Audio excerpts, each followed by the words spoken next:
You ask a very important question, and that is why I'm going to make that one pass me because it makes logical sense. I mean, they have to do it. Yeah. There's a difference between having to do it and actually doing it. And it's a very good observation that you made with respect to the allocation made to a certain sector under the budget.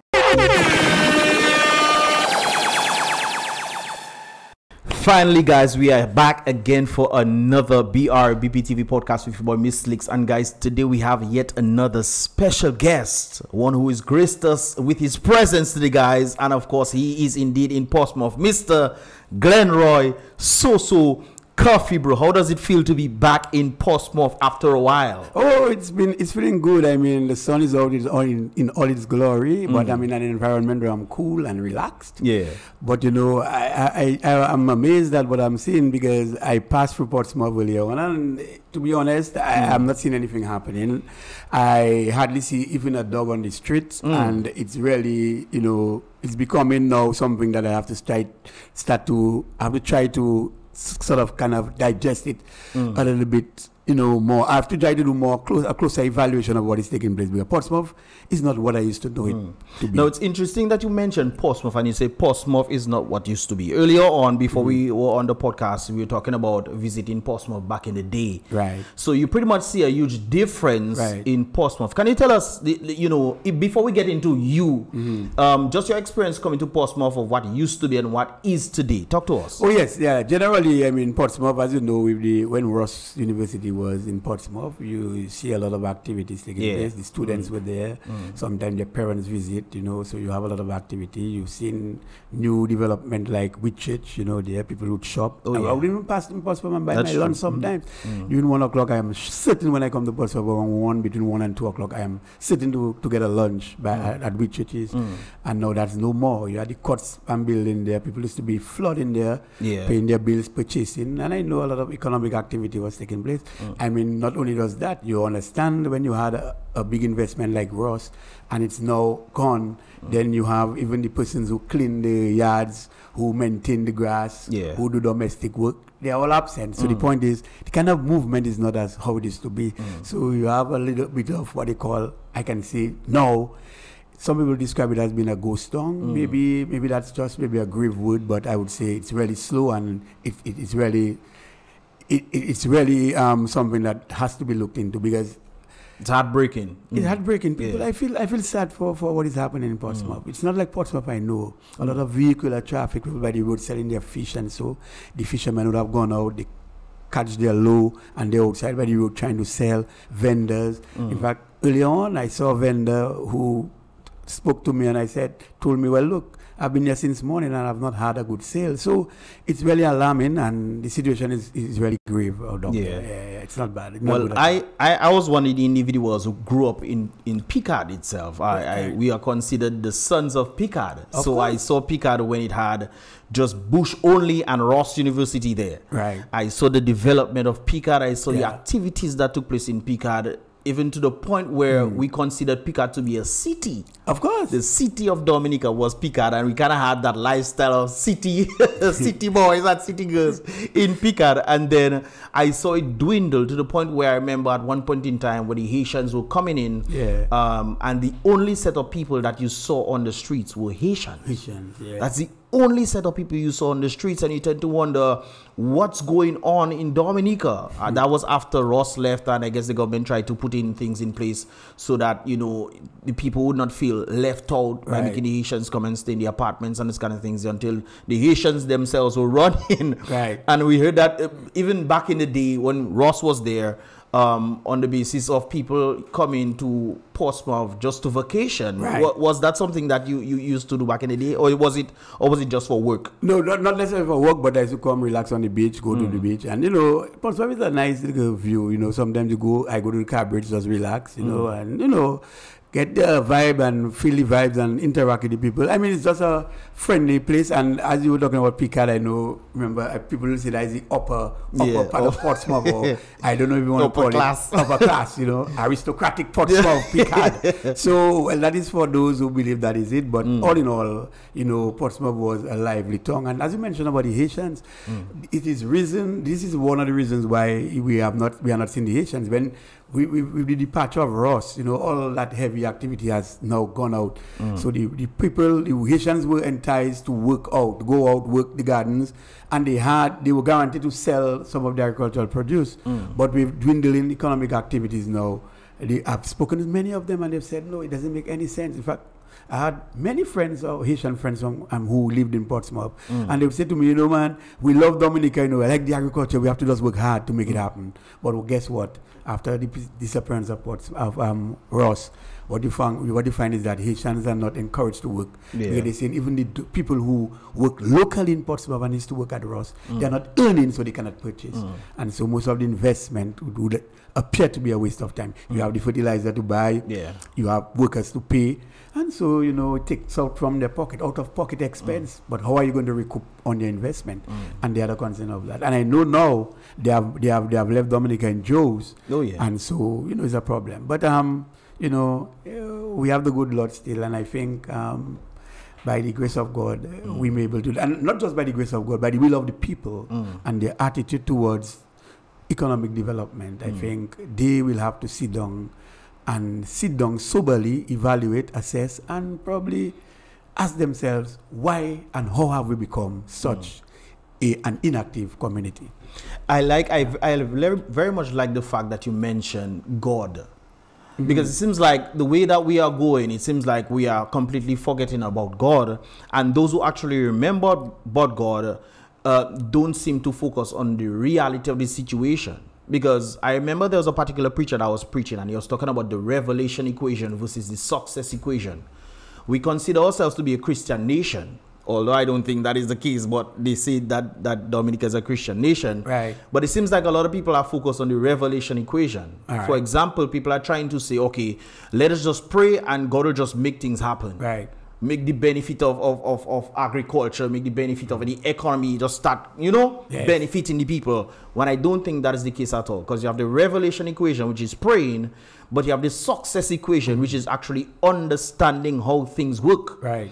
And when you just constantly say, okay, I'm going to be praying and, you know, hoping for, you know, money to fall from the sky without actually doing the work, then that is a big issue. Which brings me to individuals like the Wednesday walkers who try to make things known to the public. Hey guys, let us walk, not just walk, but let's make things known. And then you're asking, for example, another example would be when you know, they're calling for people to have meetings and people are hardly showing up. And next thing, people are talking on social media. Why are we always talking? What's going on with that? You know? So I find it very interesting that people mention God, which is good, don't get me wrong. It's great. God is forefront in everything. But it seems like people don't understand the success equation to actually make the action happen. Because you mentioned elevating and, you know, hoping for a better change, hoping that people wake up. But the question here is, how do you make people see what they already see? And it's a very good point, because remember, faith is something that we believe in, but we cannot see. It's sort of abstract. But you know what? Why am I here? How it is that as a human I exist, and how I evaluate God's presence? It cannot be. There are so many planets, and then this planet Earth is so conducive for human habitat. Perfect. You don't have to have a breathing tank on your back to breathe fresh air. You don't have to have a special source of planting. You remember, the soil is one of the mediums that we use to plant. It is available. We've got the animals, we've got the trees, so that the exchange of gases between man and human. So these are the things that, you know, we have to look at to know there is existence of a power, of a spiritual power. But you know what? This very book that we talk about, the Bible, it says, by the sweat of your brow shall like bread. So it is not acceptable to God that you will just sit and say, oh Lord, help me, send money. No. By the sweat of your brow, you shall eat bread. So he's made everything possible so that we can explore the possibilities to work hard and to earn. And by that sweat of our brow, it will convert into bread. It's stated that God helped those who help themselves. Even though this is not biblical, but I think that is actually true. You have to do the work. And you also know too that, you know, do your best and God will do the rest. That was actually one of my mottos in 2023, I think it was. Right. Because every time every year I try to have a motto for myself: do your best and God will do the rest. Right. But you have to do your best first. You have to do your best. The same way, you're not waiting for somebody else to do it for you. That's you have to get up and do the work yourself. But we seem like we get into this whole conversation already. And I'll go back into who Soso actually is. GLENROY SOSO CUFFY. Can you give us a little background on who you are? Yeah, you know, I'm GLENROY SOSO CUFFY. In fact, let me tell you, the way I'm going to put it right now is that when I was in high school, I used to be called GLENROY. When I worked in the farming community, they called me Coffee. To my friends and to those who raised with me, they call me Soso. They call that in Spanish, sobrenombre. Okay, that's my nickname. Right. I was trying to figure out, how do they call you Soso? Yeah, I mean, G, Glen, and Coffee. I mean, how does Soso come in there? Well, I'll give you this story. But and for those who have attended tertiary level education, they say Derek, and you'll find it's a surprise. My first name is really Derek. On my birth certificate, Derek GLENROY CUFFY. Okay. How did Soso come about? That's an interesting question. Soso. Every time I'm asked, how are you? I'm Soso. Oh. So it stays right there. Okay. And you know, and I was smiling and have that kind of nice appeal. And so he's always Soso. He's well. Yeah. Soso. You're not here, you're not there, you just... That's correct. Yeah. But yes, I have had a long journey in my life. And, you know, going to school, it wasn't very easy for me to grow up. I grew up on River Street, born and raised on River Street. Okay. And as you know, River Street was at the time a powerhouse street in that you had the Howlings, and that was a gang people used to stay a little distant from. The Howlings, or used to howl or something? Oh boy, I don't know, but I think they were called a force to reckon with, and they were physically strong. They had well-built men, and all they respected. But you know, people say, "Boy, we were passing River Street because the Howlings." So I think before you continue, you said the Howlings were a respected gang group. Well, technically, I don't even think they were more grown men, but they would defend technically their street because in those days had gang, and so they would be a formidable gang. When you see them, they see them as a unit. Yeah, because as you say that, it reminds me of the Bloods and the Crips.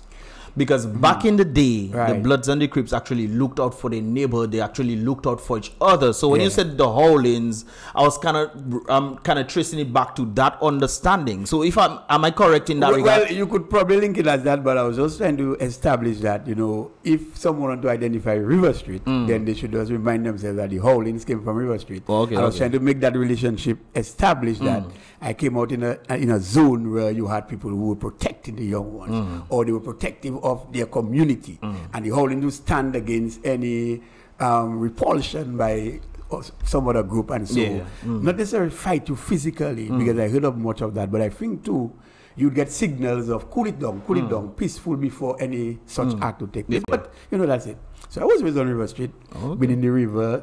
You know, we used to do butt skating and diving as well. In fact, butt seating? Butt skating. Oh, butt? Oh. Yeah, butt skating. Put a cardboard there. Like skateboarding? Yeah, butt skateboarding technically. And the interesting thing about skateboarding, the Riverside apartment used to have that kind of nice gradient wall. A wall going to the river, but you have a sharp gradient. So if you would like to descend into the river, what you do is put sand on the smoother areas, put a cardboard on the skid. Okay. You know why you put the cardboard? You don't you don't boom to squeeze. To blister. Because when you wake up there, and so we'd catch crayfish, we'd play nuts, we'd play cards, we'd play dominoes, and you know, sports bring people together. It's something that sports, we must recognize that sports do bring people together. Even when we are a little bit frustrated in terms of, you know, doing the same thing over and over, we just say, look, let's go to the river, let's do river tubing. Yeah. Go up Silver Lake, go up Sikwi,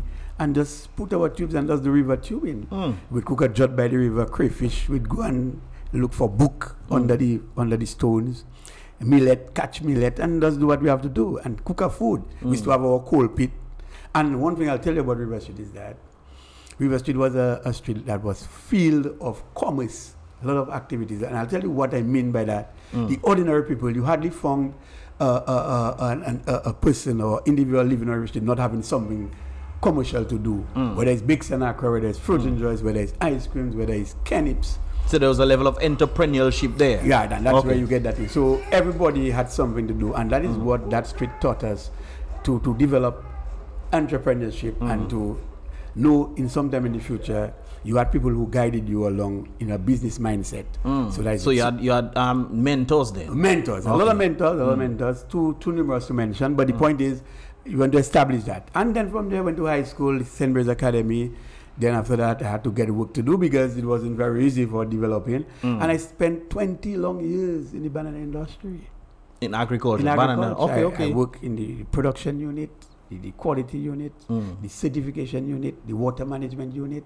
At one time, so from top to bottom then? From top to bottom. Or up from bottom to top? Top to bottom and swing it and sometimes left to right. Again, up again, side, left, But here what is interesting, the industry, as some people whom I've worked with, they don't tell you that, boy, that industry was like a college, the banana industry. Because, notice I mentioned a lot of areas for you. We had least spot control. We had production, those responsible for quality. So if we get a feedback on the market that things are bad with quality, we'd have that unit specialized to go and to ensure that they do some corrective action to get it done. We had production. So you pretty much had overseers then? Overseers, okay, overseers. And we had that kind of training for farmers. So we developed a good rapport between the farmers and extension officers. Because remember, extension is not all about telling farmers about technical things, Extension officers is like we are liaison between the farmer and the researcher.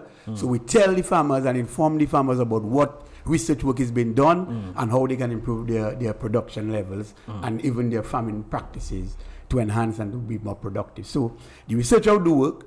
We are the service arm of the organization, and so when new research is done, that comes down to the organization. No, we are used now to disseminate the information. So take for instance, for example, farmers used to use a blue nylon. You used to see a blue nylon along their banana bunch. Now we've gone from a non-insecticidal nylon to an insecticidal nylon. Why? Because as time goes over, you'll find that you had what they call an invasion of pest and disease, and so we had to use more of a chemically based nylon to cover the bunch. And farmers were sort of reluctant. Why do I have to use that? There's a stench in it. We said no, but you have a problem, and the problem has to be corrected. So before you used to use a non-treated sleeve, now you have to use a treated sleeve to ensure you protect. So we have gone through a lot. Now, I actually acted production services manager at one time. I was least spot control coordinator. I was certification coordinator at one time. And after I left, I had my own farm, by the way. I was a farmer, practical farmer, doing my farming, selling my produce, and augment my life at the same time, put myself, in doing things, but never forgot where I came from, because River Street is always a place that I love. Fortunately, I now reside permanently at Baba State, but I've been always that community man who connect with the communities of River Street and Roseau at large. And so moving forward, in that time I was doing my work, I had the opportunity to do a lot of things, do a lot of courses, short-term courses, but had the opportunity to even educate myself, do online courses. In fact, you may be surprised, while I was at the banana company, I happened to do my online degree at the University of the West Indies. I was able to put work and school, and people wonder how I did it. And I was able to achieve my first degree, in management studies, and developing myself, and as I did, trying to do what I have to do.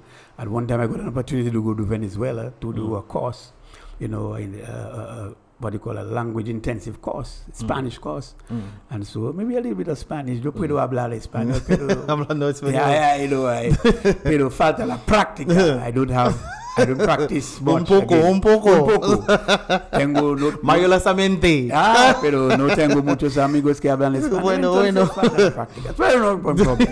I don't have many Spanish friends, so that's not a problem. But that's how I was able to do it. And I enjoyed my days, working in the banana industry, that kind of camaraderie between farmers and extension officers. And let me just remind you that it was not about just going to the farmer and just explaining how to do things on his farm. sometimes farmers bring their personal problem to you, and you have to be like as though in the center doing conflict management, and you have to advise him, and sometimes he asks you a personal question, and you have to give him a personal answer, and then you have to say, look, you know, that is your business, but I can only advise you to X, Y, Z. So there was some sort of family kind of communal or community environment then. It wasn't just about working. You're correct, family, and that's what the whole thing was about, a connection of family. So the farmer becomes our family, and we become the family of the farmer, and that's how it was. And then you would want to see that farmer, okay, you have certain conflicts happening, obviously it would affect work, you want that person to be at the best possible, so you try to provide some sort of advice for them. Of course, because I told you, as I told you earlier on, you will go to work and you will be amazed that you come to discuss something with the farmer, and the next thing you know, you in the center discussing his personal problem. And then you have to advise him, calm him down sometimes. He cannot work, he relies on you. In fact, he develops so much confidence in you, he or she, so that he understands that is the man I'm working with, or this is the woman I'm working with. I'm going to tell you my business. I'm struggling, I have this problem, whether it's financial, whether it's domestic, whatever it is, and you have to be a mediator. But that's what you tell me there. It makes me feel like I wish I was back in the day, man. You know, raising up back in the day with that kind of community kind of vibe, because it seems like that is something that is gravely lacking in today's world. Oh, certainly. And when you look at the COMRADRY and these kind of things, what do you think it has deteriorated? It was so good back then. Why do you think it has deteriorated throughout the years? Well, I think we do have a culture that, you know, and culture is sort of, we have a culture, but it's somewhat dynamic. You notice after certain generations, like for instance, I'll tell you what, the traditional heads, or those who have been in farming for a very long time, they had a certain mindset. And they were reluctant to change. So as new technology come about and new ideas, new experimentation take place, and when you come to convey those new happenings in technology and how to advance farm development, they would be sort of reluctant to adopt. And so you had that change right there. So the point is, they had that change, but they were sort of united. They were not receptive all along, but somehow they would give you a listening ear. Even if they fool and tell you, next time I'll adopt it, but they take time. But what happened? What we never had was continuity. Continuity, because a lot of farmers wished that their children would have actually succeeded them. But what they were not able to show satisfactorily is how successful they were in the business that they were into. And so children grow up seeing their parents struggling and have not seen much, or the success stories have not been told. And so there was a bit of reluctance in actually following in the footsteps of their parents. But we have a society now that is more exposed to internet, a lot of information the world over. People have their different preferences, their movies, and you can get influenced by different things. And I think, as you're saying that, I think social media has a huge part to play in the next generation to come, because when you're looking at social media and you see celebrities and, you know, people doing certain things, you're checking, you want that lifestyle. What is agriculture? I don't want to be part of it, but agriculture, from my understanding back in the day, people used to literally bring their money to the bank to start their housings, you know, to start their homes, to start these big looking mansions that you see in Marigot and Salisbury. And they say, look around Picard. The very thing that you see around is as a result of the very establishment of agriculture and geese and these people, not just Ross, but there was the involvement of agriculture as well. Mr. Lakes, let me tell you something. When I joined the banana industry, I had nothing. I got inspired by the very farmer with the dirty clothes, the boots on his feet, and the hat, the tashed hat, his cutlass in his hand. And I wonder, some of us were aspiring to be so great and to aspire academically. Nothing wrong with that. When you look at the farmer and you see what he's doing, and if you have the know-how, especially technical know-how, you could do better. And I'm advising somebody who's making money, which means that I should have some advice for myself. When I looked at some of the farmers, I say, look, I'm inspired to buy land and I'm going to have my own farm. I bought land. I bought 5 point something acres of land and I worked it and I made money out of it. I finished paying for my house very early. So I'm just giving you an idea that you can be inspired. So notwithstanding how people perceived agriculture to be, and maybe say dirty somehow, and some of them prefer to be in the nice the office clothes, white collar jobs. Nothing wrong with that. But I can tell you, I respect the farmers of this country and the farmers around the world. Everything that we have around us now is somewhat related to agriculture. Oh, survival is based on agriculture. The rubber, the aluminum, everything, the wood, you know, and just name it. And if someone dislikes agriculture, it's because he or she doesn't understand what agriculture means. But I believe, based on some of the lack of success stories being told about what you can do or what you can achieve from agriculture, some people have not been able to show the worth, because agriculture is about wealth building, and it's an occupation, and if it is taken seriously and as a business, plenty money can be made from agriculture. So I hope people can but I think what you're saying there is definitely spot on, because if you look at people back in the day and what they used to do with the monies, they didn't have all these educational accounting abilities, but they were able to build their houses. When you look at office job individuals today, you're hearing that certain, even nurses right now cannot bring their monies to the bank and say, I want a mortgage for me to build a house. They're saying your salary is not enough. So even looking at this kind of dynamic with people choosing to be in the office jobs versus agriculture, I think it's at a disadvantage that they're actually in the office jobs, even though they are remaining clean. It seems like it'll be better to get dirty and make more money versus staying clean and make less money. Well, and it's the mindset. And but parents too, sometimes, you know, you have to give them a little flack for not introducing a pathway or to educate, because what they didn't understand is that they were educating their children to do better than them. Which means that even if the children would have gone into agriculture, they could have done better than them, because they would have had the know-how, because they would have gone to school, they would have understand machinery in agriculture, they would understand good accounting, they would understand agronomy, which is the soil science of agriculture, they would understand horticulture, which is really the ornamentals and flowers in agriculture, and they would understand small farm implements, like the maybe not a tractor, because the tearing in Dominica may not allow for the use of tractors, but like post-hole diggers, the tillers and so. So if you sent your children to school to learn, and they would have known all that, it means that they could have augmented the farm, and once they augment the infrastructure of the farm, they would be better farmers, and they would have done well. So in other words, modernizing agriculture. Although some people say that, you know, it's labor intensive, yes, in some aspects, based on what you chose to do, based on what crop that you say you're going to plant, yes, it might be labor intensive, but the point is, you could somehow mechanize the agriculture, even if not to the fullest, like how we have it in Central America and the other countries, but at least using small farm implements, like a post-hole digger, for example. I used to dig about 100 and something holes for my day, or a worker would do that for me. But when we introduced post-hole diggers to dig holes, we come up, you could be productive by doing something like 500 to 600 holes per day. You know what that means? You were closer to covering an acre in digging holes per day. So you see how you could move from the manual aspect of it and introduce small machinery that could assist you to be more productive and efficient. That's what I'm talking about. It seems like parents wanted their children to be better than them, not in terms of agriculture, but to do something else. I think maybe the parents themselves thought of agriculture as the poor man's job. Even though when you look at agriculture and the billions of dollars agriculture actually made, it would not be considered a poor man's job, because I mean, Dominicans today versus agriculture-led Dominica, the people did far much better. Yes, and we need lawyers, we need doctors, and that's okay. People, everybody cannot be a farmer. That's true. And even now, as you see it, a lot of people, it is good that they have their profession. You have lawyers, doctors, you have the contractors, surveyors, you have a lot of people, builders and so. You have engineers, all that is good, interior designers, whatever you choose to be. You have small business persons, that's good. But you notice too, it is something that puts you in an office that you don't get much exercise. So now people see the adverse effect of it.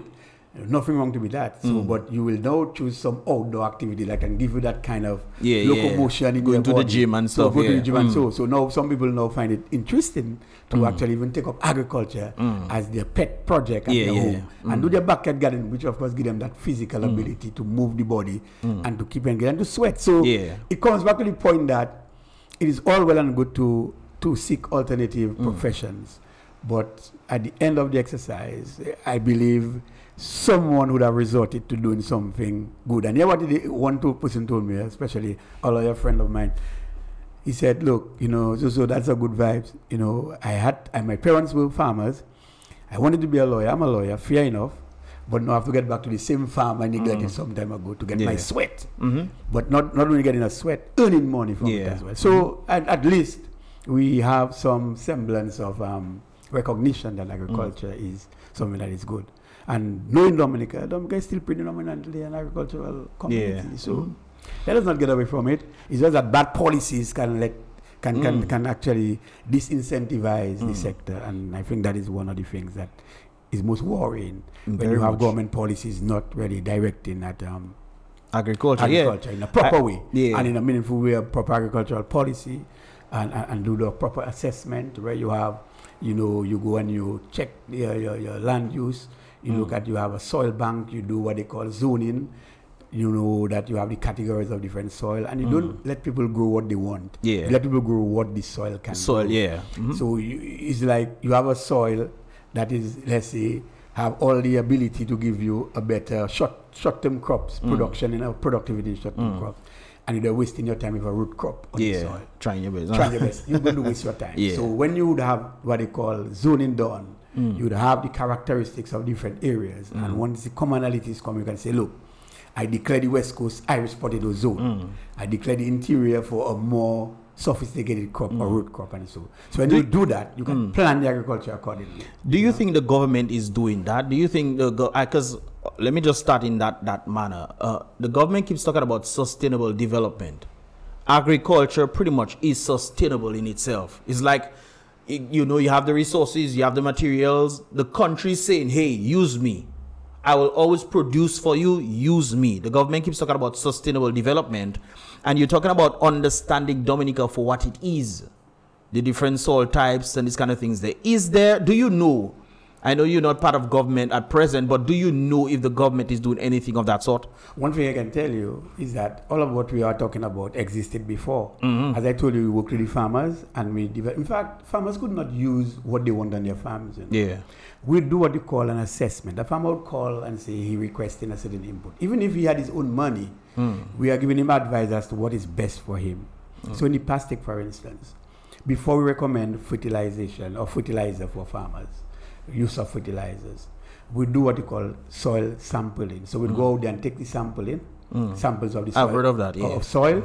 We take the leaf of the plants and send it for analysis. When you send that for analysis, what happens is that you get to know the deficiencies in the soil and the deficiencies in the plant. So once this is known, then you would establish a pathway to recommend to the farmer the best fertilizer for the use to bring back or to replenish what is lacking. So you see where we're going. So that's the farmers they were guided by that. That makes sense. A lot of sense. The farmers would complain that they have a tree or trees that are not productive. We would come, we check around the root zone.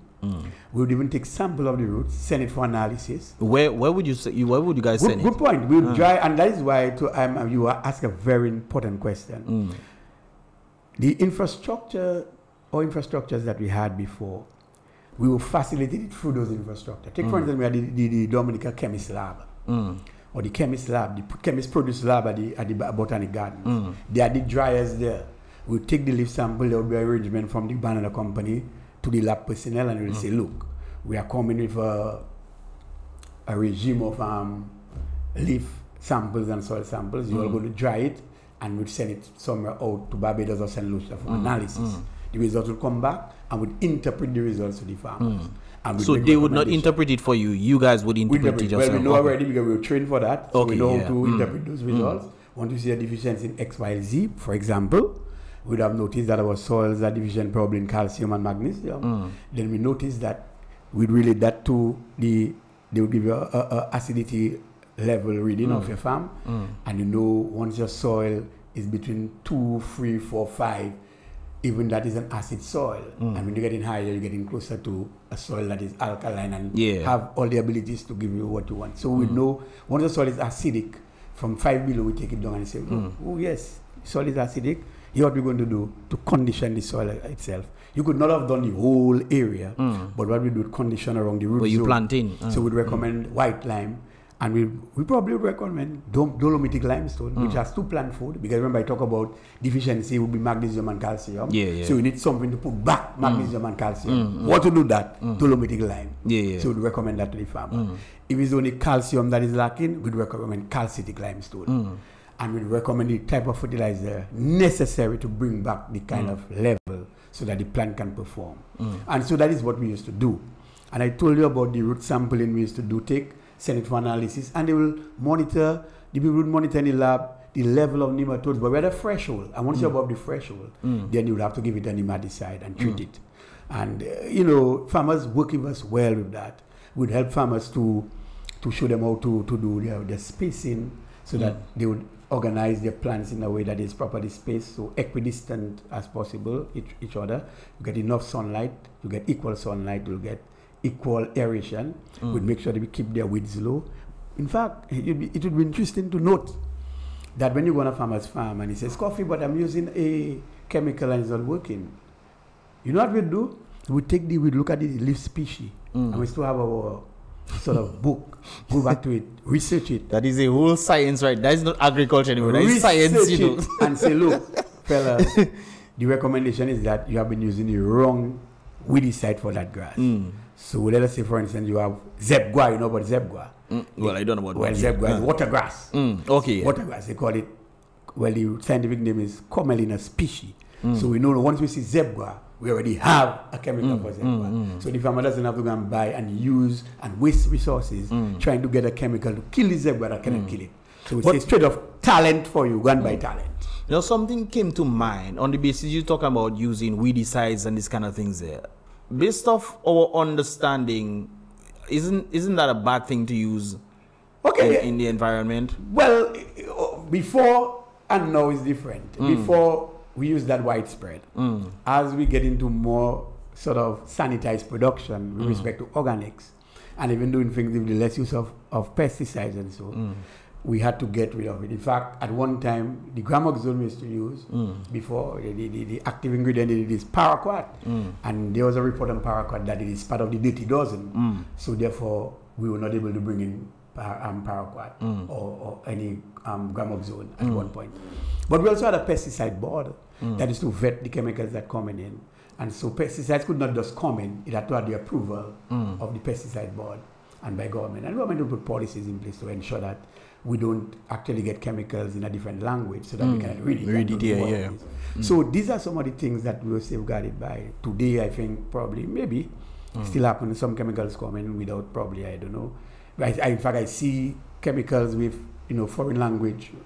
Those going all over the place. Written in foreign language. And sometimes you don't have an interpreter. I don't know who interprets, or if they get interpreters to go or to put it in, translate it into English, so farmers know the side effects of these chemicals and how to use them, because you need to use them as prescribed by the researchers. And because it's not so easy to just go, it's not just taking chemicals and using it, you know, haphazardly. No, you have to ensure that the right quantities of water is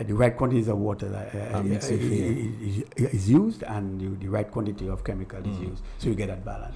What about actually utilizing metal to keep out to keep out pests and insects and these kind of things? Because I remember doing a research on that, and it seems like certain farmers were utilizing copper infused with some other metal thing, and it will literally keep away the mosquitoes or the insects or the plagues that would affect the plants. Did Dominica do any sort of research in that regard to lessen on the use of chemicals? Yeah, but people always experiment. But to me, on the researcher side of things, I mean, once something is not approved, or if no scientific work is being done to get it approved, I don't think we should really adopt it. Maybe they do that for their own thing, but I'll give an example. We used to have something they call the pink mealybug in Dominica. It was widespread, and it actually attacked a wide array and species of plants. And one of the things that they did was to use, they use biological control. Biological control simply means that you get, like they use the mealybug. They use they had the pink mealybug, but they use some, what do you call it? Parasitoids and so, like some ladybird beetle to combat the pink mealybug. So what the ladybird beetle would do, they would let it go in the area that is concentrated with the pink mealybug, and there will be that exchange of host and parasite kind of thing. So the ladybird beetle now feeds on the thing and kill them out. So that's biological control. Then you have chemical control, where you use chemical to do that. But you see, you would probably get control in one area, but you would have been spread in another area. And so the increased use of these chemicals, especially when you are not using the protective clothing, that could expose you to a lot of diseases and so like cancer. And so. As you mentioned that there, protective clothing. Why would you use protective clothing to do things on things that people eating and then give the people the stuff to eat afterwards? I mean, you wash out the stuff or whatever, but I mean, the fact that you have to use protective clothing on food, no, well, the protective clothing, and that's a good observation, but let me just let it be as simply explained that when you use protective clothing, it's for your own good. We talk about farmers should be having their hat, they should have a respirator, and they should have their overalls when they're dealing with chemical and a boots on. That is one, so that your body don't get into contact with no, but that's exactly what I'm saying. Why would you have to use these things and then use it on the very food that people are going to be eating if you have to use all these protective gear? No, good point, but we're not spreading the chemicals on the food, you know. Okay. So that is but just to protect them. In fact, what you find out in life, one of the things that we used to advise farmers to do is to look at the wind and how it blows before you apply. Because why? If you go against the wind, you'll get better control of your nozzle. If you go with the flow of the wind, what are going to happen? So the wind is blowing in this direction, you spray against it. Because the reason why I say this, because I remember when I was younger and I used to see people spraying Gramaxone on things. They used to literally have some stuff on them for them to go out, and then you're trying to kill the weeds and this kind of things there, but at the same time it's still going on the food. So no, the spot control is something different. When the landsmen used to go out and spray the leaf spot to make sure they control the yellow CIGATOKA. That time we had yellow CIGATOKA. I was just going to touch on that. So they used to tell them, look at the wind direction. So already when it's blowing, you put your spot so the wind carries it and give you a nice spread. But again, see that we were not satisfied that this practice was just sufficient. But we still have what they call absorbent materials placed in different areas. So after spraying, we'll go and look at the absorbent materials. This is oil-sensitive paper, so that we will know exactly. When we look at the paper, sometimes you see some paper dry, which means that this area did not get any oil. And we'd advise the landsman to go back in this area. Sometimes you get 50% coverage, 75% coverage, 25% coverage. So you know when you're looking at the absorbent paper, it indicates to you whether a good job was done. So all these systems were in place. So at least even if we did not get 100%, but we had control and we had surveillance on what we do. And we had strict monitoring and supervision over our activities. And that's what we are missing right now. First of all, we had what they call a producer organization that was responsible for the service. The government is regulatory in its function.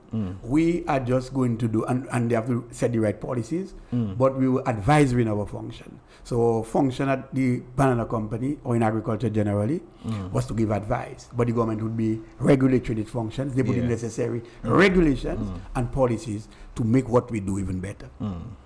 Okay, well, that's very interesting right there. But on the basis of agriculture back in the day, and well, before I even touch on that, I was going to touch on black CIGATOKA. I'm not sure if I pronounced it properly. Yeah, black CIGATOKA, black CIGATOKA. Is black CIGATOKA or black CIGATOKA, is it solved in Dominica? Is it still a problem? What are your thoughts on that? Yes, well, to be honest, we've known about diseases for some time now. I mean, Dominica has had the yellow CIGATOKA, which was very manageable. Black CIGATOKA is more virulent than the yellow CIGATOKA, and so we had created awareness to farmers already and to the general public for those who travel in areas where you had that disease, because this disease is worldly. It is in every geographical region in the world where banana is produced. So we were creating that awareness to farmers and the general public that, we have had a number of seminars, workshops to sensitize and to create that awareness that people must be mindful that when they travel, that they if they visit, let's say, banana fields overseas, that they should at least leave the clothing where they came from. Do not bring the clothing to Dominica and try our best, even with the huckster trade. You know, with that huckster trade, you know, a lot of people go to the garden and to visit farms, and so we're trying. And the backdoor move too, the illegal entries can cause a lot of things. So we're trying to create that sensitization in terms of to the public for that. But before you continue right there, you mentioned we. Who is we? Are you part of the government or you just? Well, I tell you what existed before. Okay.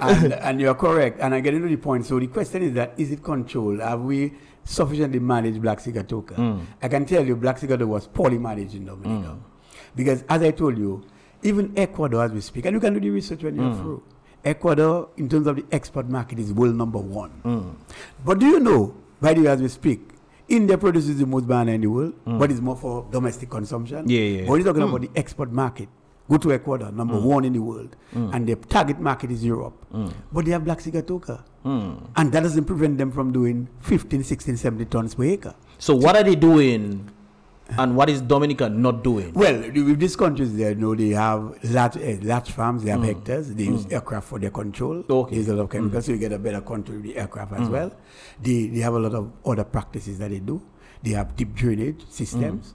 That means that in areas where they have a good drainage system, you can reduce the water level because, you know, least spot of Black SIGATOKA will thrive in an environment that is moist. That's what it wants. Once you have rain, the spores will spread. Because remember, diseases attack the leaves of the plant. And it's a fungal disease. Right? So the point is that it spread very fast during humid conditions. So for us in Dominica, it would spread fast in the rainy season. When you have dry spells, you hardly even have to use any fungicide. But for us, with the difference in.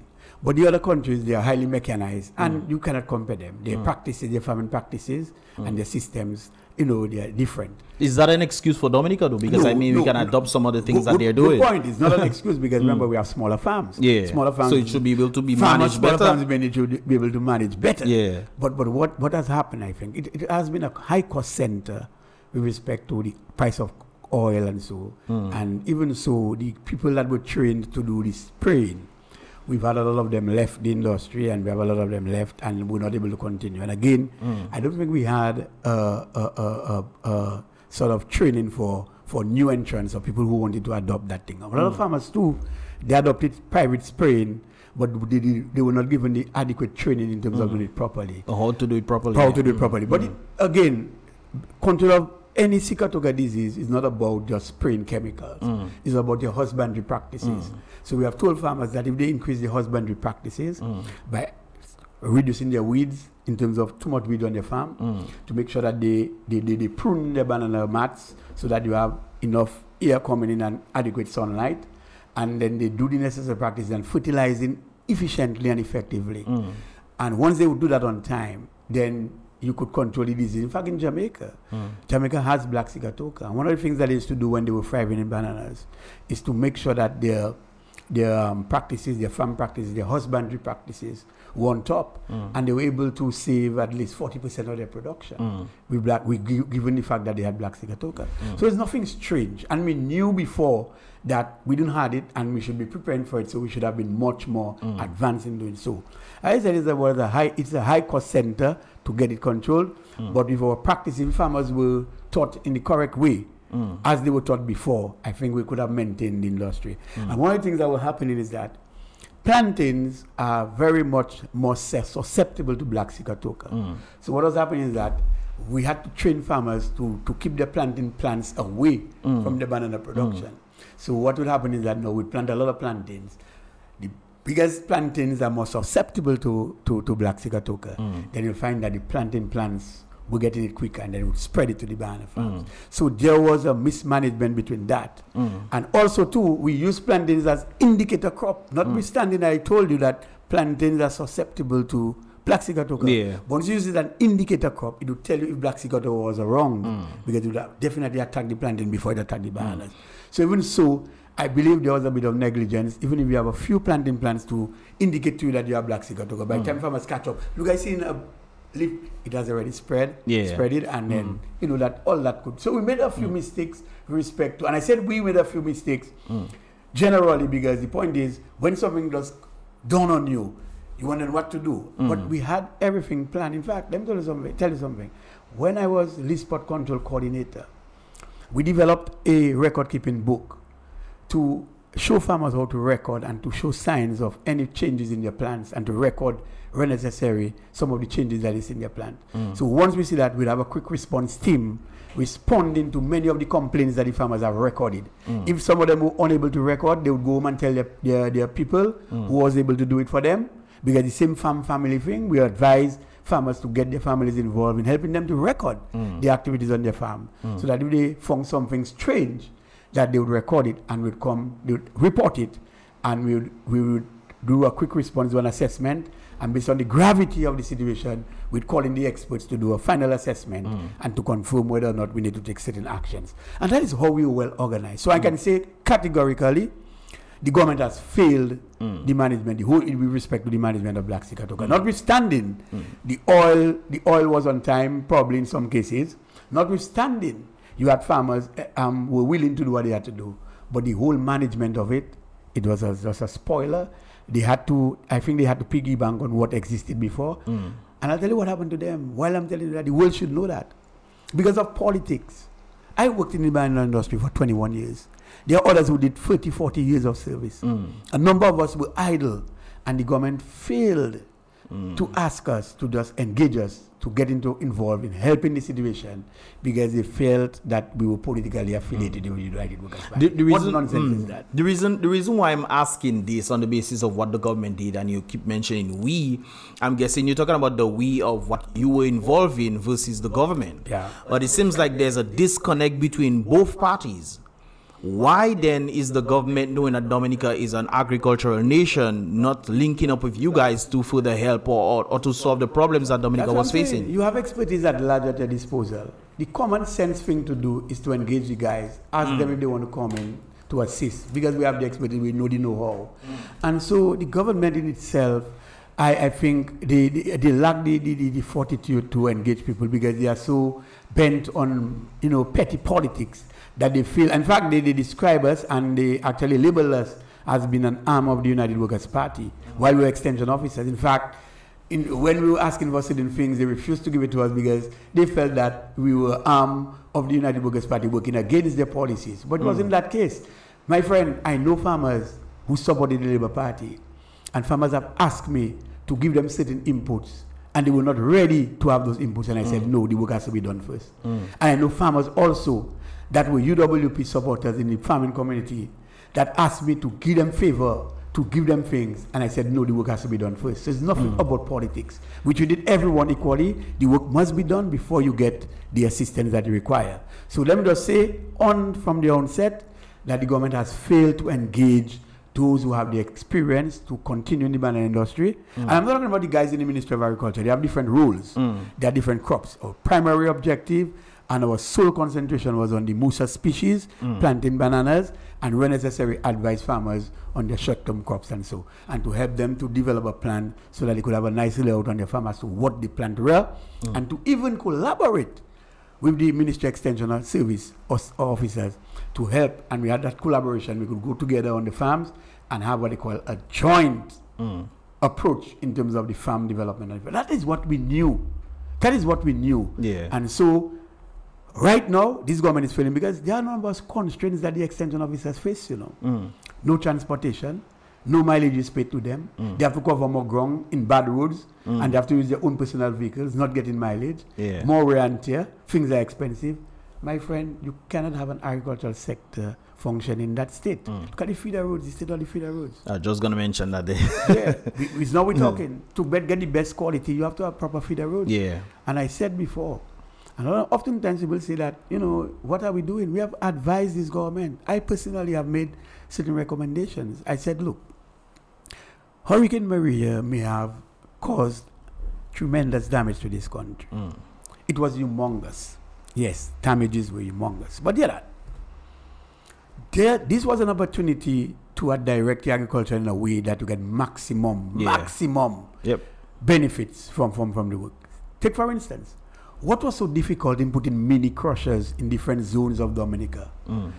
Get the crushers to crush stone fine and to engage the truckers within that same zonal area to transport the waste on the farmer's farm and let the farmers use their workers to spread it. That would have solved more for the problem. Yeah. That was one opportunity we missed. Instead, we had foreigners dredging the river and dumping stuff all over the place. As you're talking there, I remember two things. I interviewed two individuals. One of them was the truckers. So the thought came to mind, why didn't the government utilize the truckers for that benefit, not just for the airport? Because there's a number of things truckers can be involved in the Dominican. They're not getting the opportunity. The other one was the agricultural. There was a young man from the United States that came to Dominica and is dealing with the coffee industry. And I know he tried to reach out to the government to do a number of things. He's trying his best. Thank God he's getting sponsorships and these things from the United States to help further the coffee industry in Dominica. And you're trying to ask yourself, why isn't the government so heavily involved? For example, the very budget itself. I remember the budget of 2022 to 2023 or 2023 to 2024 when the government put in $15 million for agriculture. $15 million. Right. And out of that $15 million, not even 1/3 of that was used for agriculture. So all these things you are saying make sense. But for it to properly make sense, it must be implemented as well. But the government is not implementing these things. You made a very interesting point, and it's a very good observation that you made with respect to the allocation made to a certain sector under the budgetary allocations or thing. And I'm going to make the point, I do not have the statistics before me, but I did a thorough examination of 5 years of what was the budget presentation and what was actually spent. Because what happens is that when you have a budget presentation, like this year you call a budget, let's say, so 2023 budget has passed, but then there's an audit report has to come out for 2023. Yeah. So then you'll get in that the actual amount of, or you'll get the approved allocation, what was spent, the actual spent, you'll get a variance, and you'll get a rate of implementation. Yeah. And you made a point that is so interesting. Do you know, well, in the assessment of the budget, report, and I'm talking about the audit report, by the way, let me make it clear. Forget about the budget being read and so, and the allocations made. Remember, you have to raise the money is not there. Yeah. That is money you must raise. So when the government come and talk about $1 million budget or $1 billion budget, the money is not right there waiting to spend. You have to raise it. Yeah. And the way government raises its money is for taxes, loans, and grant. And right now CBI. we have CBI now. I just got the CBI, the great CBI, yeah, where we cannot account. Yeah. I say we, interesting, because we are responsible as well. While the government has to be accountable and transparent, but we the people, we should get involved in the business of our country. And I believe, I say we lack some of our energies putting interest in our own personal business. So having done the assessment, I look at agriculture for one particular year that the audit report revealed. And there was an allocation of about $27 million allocated to agriculture. But even was actually spent. Half of that amount. Half of that amount. So you had a variance of 50% and an implementation rate of 50%. So it means that talk on budget and allocation makes no sense. Is what is actually implemented. So here we go. But here the interesting part. In that same report, $81 million were allocated for the Prime Minister's office. Guess what was the implementation rate? 87%. So his money is spending, but agriculture, a major sector, half of the main allocation, the main one, half of it is being spent. And you know what? Here the allocation? $27 million, as opposed to $81 million allocated to the Prime Minister's office. What is the Prime Minister's office doing with all that money? That is a good question to ask. Yeah, and so I will be revealing much of that later. I have to do my own exposure of it. I need time for myself to do it and to make the Dominican public understand where our priorities are. And that is where we at with things. And we spoke about the coffee plant earlier on. We are not too far from 1 mile, you know. Yeah. We have a coffee plant there that was given by the Bolivarian government of Venezuela. What happened? The coffee plant is decaying at 1 mile. And you know what we heard? The coffee pods were sent to Dominica. Coffee pods in at some time, you know, to do the processing to start off, while we had and I say we, Dominica had a plan, because the government talk about the plan they had in terms of propagation of plants and making it available to farmers. So they have brought in the pods, start doing the processing of coffee, refine it to the final product, and at the time coffee growing, that's what they will be doing still. And by the time the production of coffee comes, they will be actually taking in anything. What has happened? This plant has never been used. You talk about waste money. So these are the things you must do, and one day you must go and you must feature it and show the world how the government boasts. And by the way, that coffee plant made 3 wrongs in a budget cycle. Year after year they spoke about it. When it finally came to fruition in terms of being built and constructed, nothing was done. It has been linear without no activity taking place. And we talk about agriculture, we are not serious yet. Of course not. That's a very sad part, because Dominica, even individuals from overseas in the international community who actually know about Dominica, they don't tell you tourism is the way forward for Dominica. Agriculture is the way forward for Dominica. And it seems like when you are allocating money and not actually utilizing that money for agriculture, you make a good point on the basis of what the outcome should be. You implement it. I tend to wonder how they tend to make the budget. Because usually when you're writing a business plan, you have to see how the money is spent bit by bit before they give you the funds. And I think that is how it should be in Dominica. You write the plans, this is what the money is going to be used for, and then they allocate that money. Okay, it takes $15 million for you to do this. But then when you come down to actually the utilization of that funds, it is never that case. To the point where I remember watching that same budget plan, and I think the office of the Prime Minister had a certain amount, and it increased. The office of the Prime Minister's budget increased to $200 and something million, where agriculture was $15 million.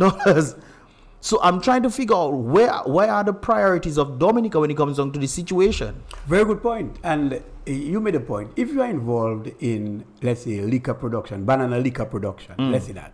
So you make liquor out of banana, and so, or you make a punch, or you make some sort of, nice liquor, people like the liquor punch, and so on you do that.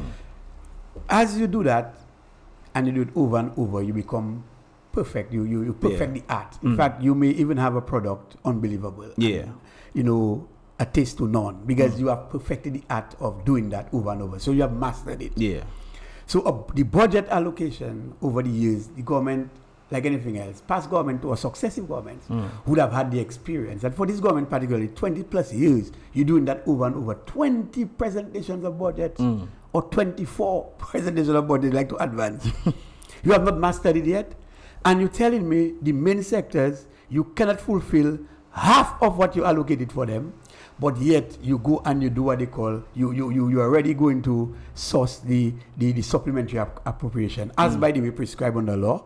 The supplementary appropriation act is there to give the government the leeway for shortfall or for emergencies that they can sort to, if they have a shortfall in allocation. But you must be able to prove it. It's not just saying, Exactly, it's not just going there. And it's interesting that notwithstanding they visiting or using that facility which is available to them, they are yet to still fulfill the major sectors and to give them their full what they call allocation, and to spend all of the money and not just half. So you think you're correct. So do you think the budget itself is like a gimmick?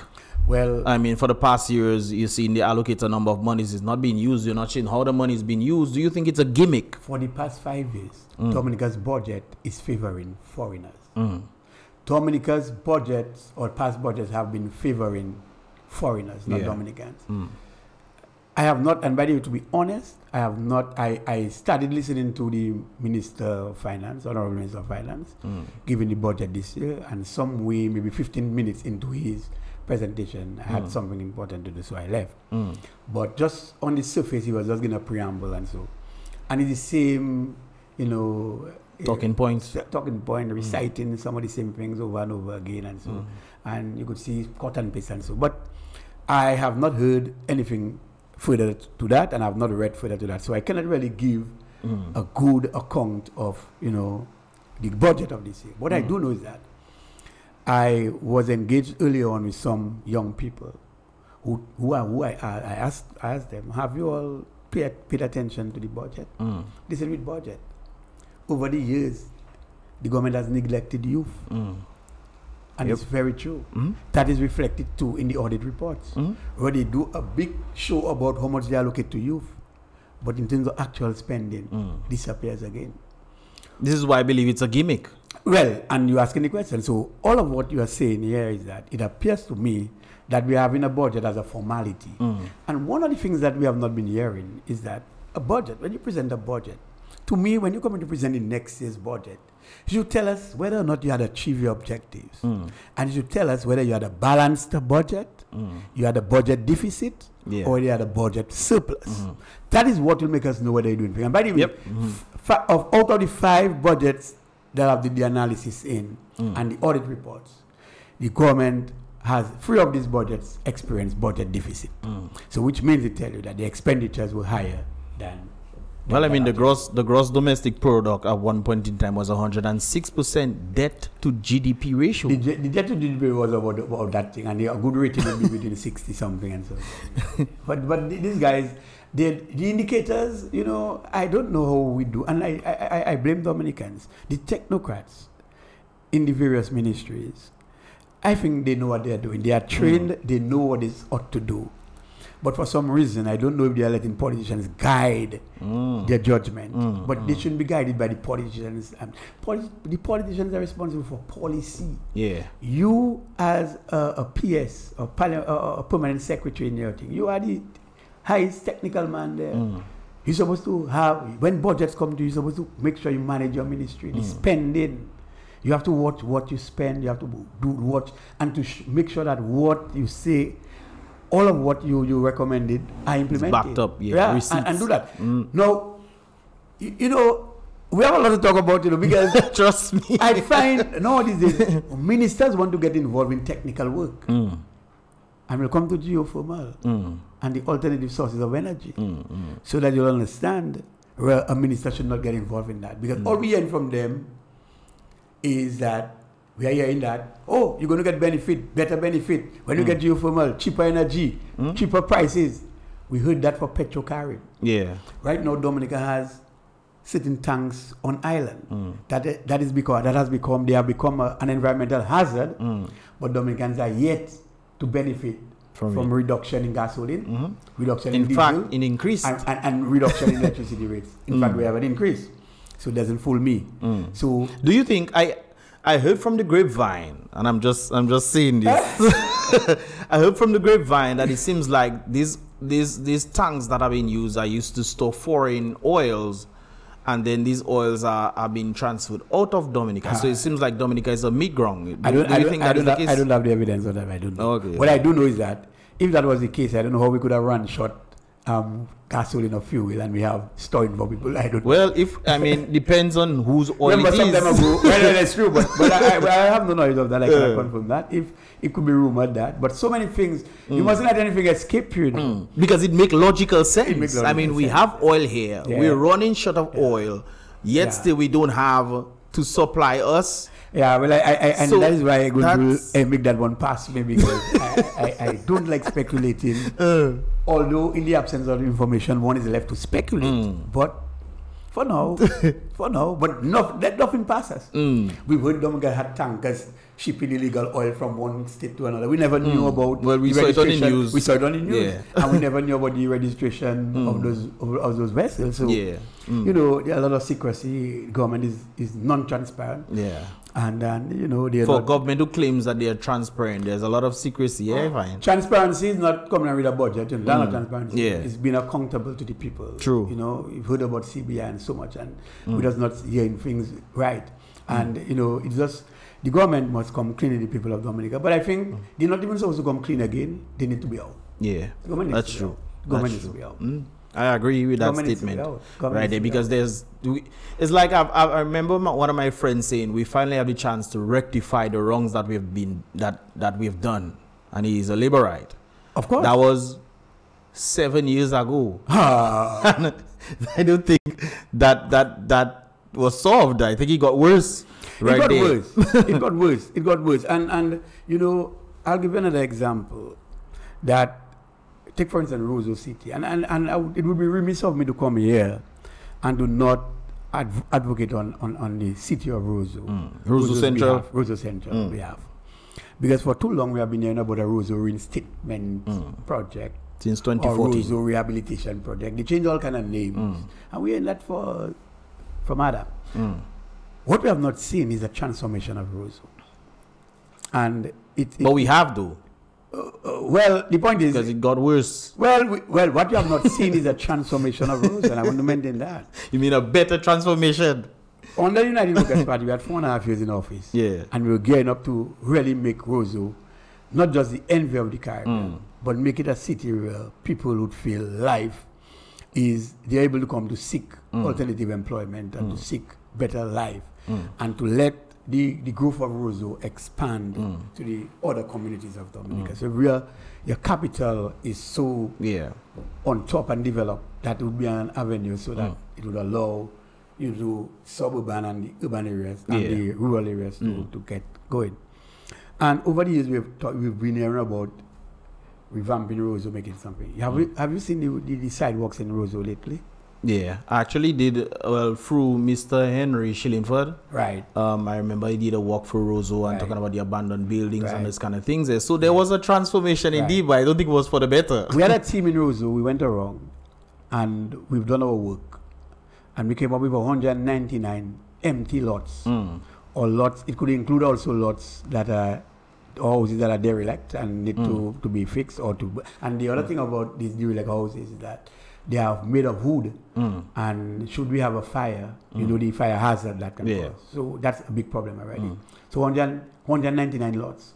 Some of them are well within the real city itself, the Roseau center, and some of them just outside the skirts of Roseau. But the other point, could we not have used some of the lots, empty lots, identify the owners, work with them, identify them to either do a number of things. One, we could have them using as vending cubicles. So right away, the people who vend at the roadside could just shift over. And they could be safer. You know, renting those vending cubicles at an affordable price, with government incentives, get them off the street, and to get it. So let us say now you decide now you put the people that selling their vegetables in that. Forget the Roseau market can't take everybody because so we have to do that. So craft, you color code craft orange.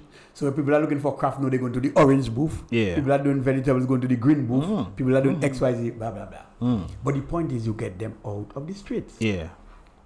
Another problem, parking.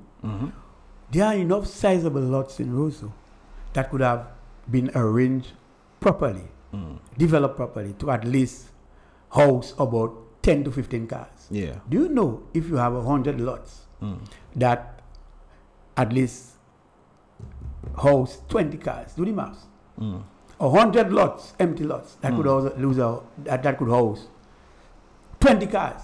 20 by 0, 20 by 2,000 cars were out of the street. You don't need them there. Roseau clear. But now we do not have a parking facility. So the government is intended to put what they call parking machines, time for it to do to park and so. Fair enough. But you see, I rather put those penal measures in place when you give people a choice. You understand? It's like I tell you, do not sleep under that garage there. I'm putting a little cubicle for you behind the garage in a nice spot. But it's in front of the garage, you understand? I give you an option. And I even make your environment a little more conducive for you to sleep. But you insist you by the road. Now I give you an option. Now, if you do not want to go where I gave you the alternative place to be better, then you should be dragged out from the street. So the point is, you don't come and put penal measures on people without having given them an alternative. So you do not have alternative parking, relax on that still. But here's what we can do in the interim. You've been in Roseau several times, you're always in Roseau. But you see parking on both sides of the road. If there's an emergency, with somebody being sick, how the ambulance going to pass? If there's a fire, especially at 1 o'clock, how is the fire truck going to pass? So here's what we can do in the interim. In the interim, one lane parking or one side parking. Everybody gets advantage. The business people know they have the side to offload and loading. They can load and offload in their businesses. The ambulance can pass irrespective to what it is, because one lane you must pass. It's one lane, the fire truck must pass. You get my point? And you do that. That is in the interim, while you work on an alternative site to do the parking. So that can be done. 2. That makes sense. We go wrong and we saw a number of dormant streets in Roseau. Dormant streets. streets that you have no activity. A number of them, you know, I just can't remember all the names. Take for instance that street between Sutton Place and Courts. That's a dormant street. Yeah. Right there. Right. Can't you use that for emergency parking? You have tourist boats coming, sorry. You have tourist boat coming. And sometimes the tourists on the road. I've seen tourists falling from their sticks, their walking sticks, and going drain because of bad drainage. Yeah. Now, in case they cannot have to go back on this ship, the emergency parking for the ambulance right there, with a health personnel, can they take care of the problem? Of course. A dom can get sick. You can resuscitate the person right on that dormant street with an emergency parking of an ambulance, so that you're within proximity of everything. Does that not sound wonderful? Yeah, definitely. These are the things that you do. Now you have the bayfront. The nicest piece of front we have, we can look at the sea. Yeah. But it's defaced. But you mentioned Bayfront. Bayfront wasn't like what it is back in the day, you know. I think it was the United Workers' Party that extended it so that persons could come and literally relax. Right now, it's a place where, you know, vendors will have to come in there. They get out, the tents and hardly make money. They're just there to... You know what is interesting? Hey, let me tell you something. They will tell you, if someone recommends that you build a slab between the West Bridge and the East Black Bridge, right? Then somebody will tell you're mad because you're going to build on a riverbed. It's not practical. And probably not practical because, you know, we don't have the technology to get it going. Yeah. River siege and so. Then they'll tell you you'll be obstructing the ambience of Roseau, the aesthetics of Roseau, the beautiful of Roseau. But here we have a bayfront, and it does deface it completely. We cannot even see the ocean. We cannot even see the Caribbean Sea. So what are you talking about? And they took out the water fountain that was there. It is better that you even put a multi and parking lot between the two bridges, man, because you're not concerned about the aesthetics again. You get my point? Yeah. About the beautiful of anything. Because you deface in where people could go and relax, enjoy the nice sea breeze and so. Then we come to the Botanic Gardens. After Hurricane Maria, we had total devastation. We saw some trees fell down. There was no replanting. But the point is, we look at the gardens and you look at the proportion of sunlight versus shade. You would have noticed a 60-40, or somebody would say 70% sunlight and 40% shade. That is not conducive for relaxation. We need to ruralize the gardens. And all of the other things you talk about, water parks, fair enough, to enhance the gardens. But to ruralize the gardens, we make it more conducive for relaxation. And stop the flow of vehicular traffic through the gardens. It doesn't work. In fact, remember some time ago they talk about macadamized road that were made of stone. If you go to the old market right now in Roseau, down by the bayfront, down there by the former Royal Bank place, the old market there, you'd have seen that the macadamized, the gravels, the stone, you know. That in itself could be a deterrent for traffic going in the gardens. And that was there before, by the way. They removed it. And now the garden is a highway. Talking about plants are suffering. Too much carbon monoxide. Heavy flow of traffic. Over time, it affects the plants in that environment because the concentration of carbon monoxide will affect the plants. And so we need more relaxation and so on. Now, these are just a few of some of what I believe that is. And we need sidewalks, proper drainage. We need proper drainage before rain falls. Roseau's flooding. So we need a comprehensive plan to really put Roseau on the map again. And not only that, since we're talking about, right now we're talking about experiencing load shedding. Why can't we look at Roseau as being what they call the solar capital energy of the Caribbean? What I mean is that some time ago there was a report stating that they should have what they call rooftop gardens in Roseau. Talking about beautifying Roseau with rooftop gardens. I've seen a number of them in that wasn't a bad idea. But rooftop gardens is what? Something you can eat or just to have some kind of garden or top nice, roof. A vine going on? No. Can we put it to more sustainable use? Can we have now solar panels on every roof? And by the way, every roof cannot be a rooftop garden, but every roof can hold a solar panel. Whatever shape roof. Can't we now explore that? Let the government put the necessary incentive, necessary policy, and get people off the grid and to be self-sufficient in their own energy. But I don't think the government will do this because remember the government has shares in Dominic, and as a result of having shares with all this alternative, why would you purchase Dominic and then decide you want to put alternative energy. No, well, the point is what you see now, what we experience now is load shedding. Yeah. Which means that what energy is powered by, which is diesel powered, and we have the hydro, it means that this is not sufficient.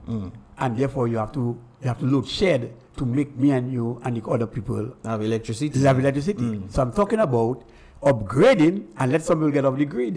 It is not bad thinking. First of all, you put the necessary incentive, solar panels being bought. Somebody could well open a business where they sell solar panels. And not just solar panels, but give what they call after sales service, which means that they'll be responsible for coming and service those things. So the point is, you having a fair share now for that Dominic to ease up Dominic with that burden they have there now, where they load shedding, you'd have continuity. And hydro as well. I think hydro is very important. But the thing with hydro is we don't have dams in Dominica. Well, yeah, and some of the things, I agree, hydro is a challenge, and you know, the depletion of the water resource, and you know, right now upstream we have more housing development, so which means that they're cutting down the trees.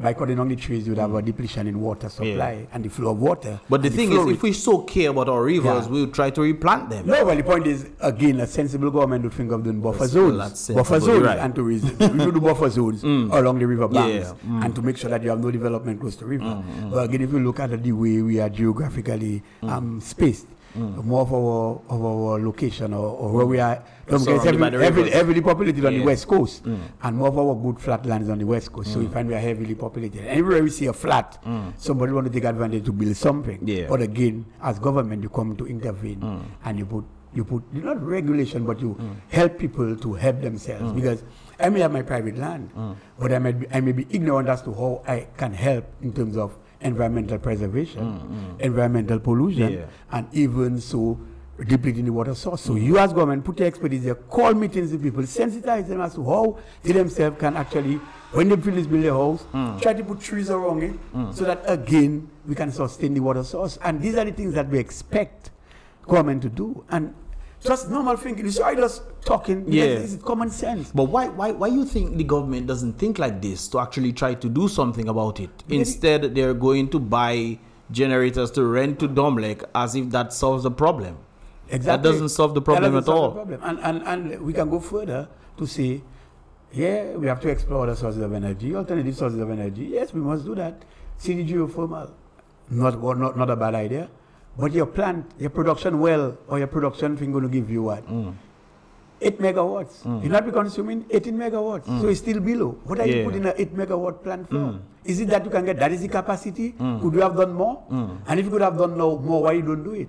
And I know the theory behind, some people say, fellas only pussyfooting with the project because really, man invests in oil companies and they want to make sure that they can sell their fuel. So you have to safeguard your investment, you know. But the point is, if you're doing something, do it well. You cannot tell me, no, we have a geothermal plant that's going to produce 8 megawatts for that cannot, by the way, should our diesel go down flat and our hydro go down flat, the same geothermal we expend so much resources in cannot give the whole of Dominica. So this is why you need the other alternatives as well. And this is one of the reasons why I believe in the dams. Because it's not just saying you have, if you have one dam, you can have like, well, based of the river capacity. If you have one dam, and let's say it's like, you know, Layo River. If you're able to build up Layo River properly, you can have like 20 of these hydro plants along that river bed. But how it works is that with the hydro not the plants, bed, but the but the way hydro plants work, they work with sort of gravity force, flow. So you need the body of water higher, so that you can get that natural gravity flow. And so but that's what I'm saying. If you build up the dams, then the water will build up, and then you have the well, you have technology that can do that. But for now, in terms of what we have, in terms of the way our water bodies are arranged, take for instance the way the dam, the hydros operated at Padu in Trafalgar. They depend on the lake. Freshwater lake. But what happens in the dry season, you have depletion in the water source because with evapotranspiration, and so you have loss of water. But are we in the dry season right now? Because it's dry right now. Yeah, but not well. It's we technically we're in the wet season. But you know, it will not. If we have depletion in the dry season, which was so pronounced, it is not easily rectifiable. You know, that getting because rainfall in that you're going to get a sudden. You know, you have to take time to build it dam. So a lot of water has to go in that to build it up. Okay, so they are constrained by that, and I agree that we have to explore the alternatives. But the point is, We have to slow on that. Just the other day, the Prime Minister said, the transmission lines alone in the geothermal project, they spent 106 million. You're talking about before that, prior to 120 mil. So see money we already put there. For what? To give 8 megawatt. Yeah. Under what we consume. And then if people get to start utilizing geothermal, how much will it be? By the way, it's a good resource. And you're you right. have to get back that kind of money. I don't believe in the about cheaper, because the kind of resources that go in that, it'll take years to recuperate. So the idea about cheaper, I wish so, and I'm waiting to see. But the point is, for now, I see it's a good effort, but I think we sort of, at the time, I think the government sort of pussyfooted around the project and wasn't getting their priorities right, and they were more talking about, because what they were talking about, and we can go back to that. You heard the government put the horse, the cart before the horse, the cart before the horse. Export of what? They'll export the excess to what? 8 megawatt, you can give your whole country. What do you want to export? Yeah. So that's politics they play. Bro, yeah, I don't know. It seems like you read in my mind, because I heard the government talk about they're trying to export geothermal. How are they gonna be charging batteries? What exactly are they gonna be sending lines all over the place? To go underground, ocean lines, and so they can do that. It's feasible. But that's not cheap, though. No, that's not cheap. But also, where you want to export your geothermal, they have it too. They have it already. Well, although we have 11 volcanoes, so you kind of have an advantage in that regard. Yeah. But on the basis of trying to export all these lines, and it's gonna take a while to reach other places, then how are you gonna? I think, well, if it is successfully done, that will create GNI, income for Dominica out there. But how do you make back that money to the extent where you can actually say, okay, it's sustainable? Yeah. What if the thing just stops? Well, the other thing is that, you will know as a technical man too, that if you have a system, you introduce a new management system in your company or in your you should not just throw away your whole system, because you don't know what can happen. So you always have to have a backup plan. Yeah. And so I agree to diversify your energy resource base and to get alternative sources of green energy. That is not bad. But what is most available to us? We have the sun every day. Yeah. The wind. There are some areas that you can do some pilot projects. Yeah. Take, for instance, in Gallia, for instance.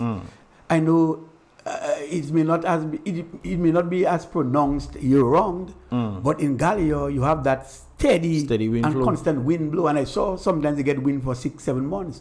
So if you have wind turbines, obviously when there is no wind but you have storage, that you store that energy, and even pilot that, you could have a pilot project where you actually give Gallia and probably Soufriere wind energy. Yeah, they could survive on wind energy, or they could do that. So I don't think there is a sort of positive and enthusiastic drive to actually change what is happening, what is existing, because I'll tell you, the world over, in America, I read in certain things, and you hear man saying America could transform their alternative energy sources already. They could go into green energy, but the kind of investment man have in oil. Yeah, that's the thing. I think that was one of President Biden's campaign. I mean, that's one of the people who actually funded his campaign, the green energy people, and they tried to move away from it. But as a result of moving away from it so drastically like this, it caused the oil prices to rise.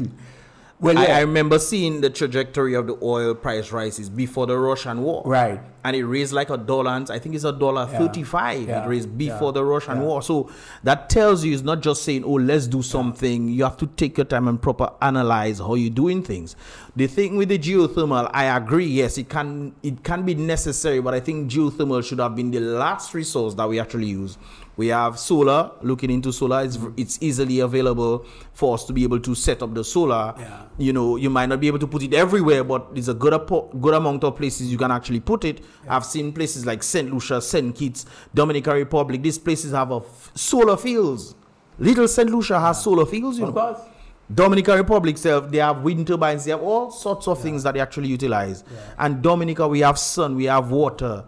We have these things where you can actually let's look into that first, and then we can go into geothermal afterwards. Yeah, but that's what you see is it needs assessment. And the point is, sometimes we speak and we know it wasn't easy to probably get the kind of geothermal feel, because I think they've done exploratory work in different areas, and they did lower. I think they went to Water and Waving area. I think they did some lower down and could not get, and probably they see that is the best thing. But I don't know what effects it's going to have.